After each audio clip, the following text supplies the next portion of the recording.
by Cliona FoleySinead Finnegan could be forgiven for thinking that she is jinxed when it comes to All-Ireland football finals. Last year's senior decider was only 19 minutes old when the Fingallians defender, who was detailed to mark Cora Staunton, had to limp off. She'd torn a calf muscle in training a week beforehand, so the build-up was a hectic repair job and it wasn't a huge surprise. I trained on the Friday night, but sadly it was soon apparent that I wasn't going to be able to last a whole game. But it wasn't about me on the day at all, it was about everyone. Dee Murphy came on and had an absolute stormer, and while I was gutted for myself, I was chuffed for her, as she had been struggling with injuries earlier in the year. Finnegan and Murphy actually share the same birthday, 3 days before the match. That somehow confirms the sense of sisterhood that this Dublin team have developed, which was so well illustrated by the subsequent Blues Sisters documentary. After losing 3 finals in a row to Cork, the Jackies finally got their fairy tale ending, but for Finnegan it must have been bittersweet. A famously tenacious tackler and marker, the Fingallians fullback had missed out when Dublin won their maiden Brendan Martin in 2010. She actually got called up by current manager Mick Bohan in 2003 when she was only 15 but was too young, didn't really enjoy the commitment and only half-arsed about it for a few years.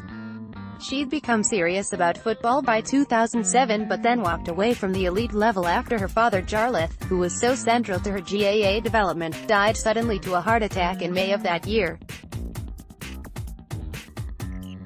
She actually won an All-Ireland with Dublin in 2010, but it was a Senior B. Aisling McGing title.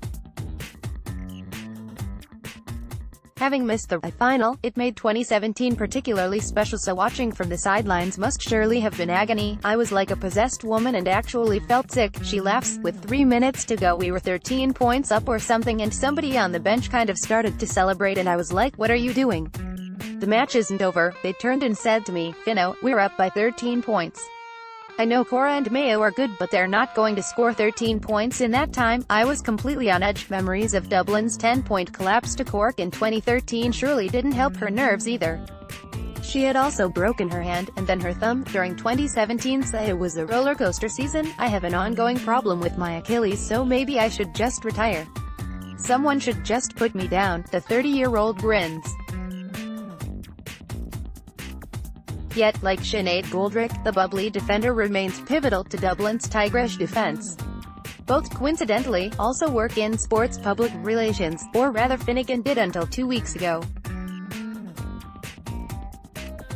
She's just started a 2-year teaching postgrad in DCU and is already on placement in the Dominican convent in Cabra. My subjects are business studies and Irish, but why leave the glamorous world of sports PR, the sort of job so many sports fans would kill for? I honestly loved my time at Teneo PSG, she says, adding that a gang of her old workmates will be cheering, as usual, from the stands tomorrow. I just wanted a change.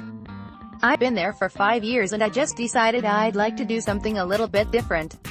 I'm really passionate about the Irish language. When you're in school, your love of Irish is determined by your teacher.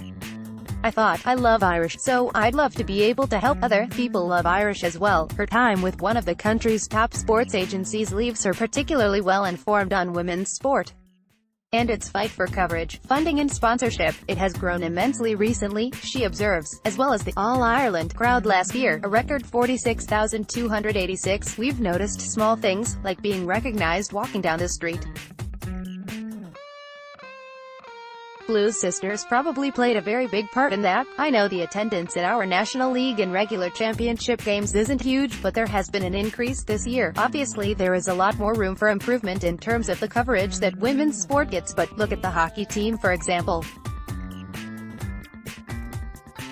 The whole country was captivated by them. Things are going in the right direction. Gaelic football fans should be equally captivated by tomorrow's fascinating rematch of these two Gaelic football empires. Expect Finnegan to be right in the eye of the storm.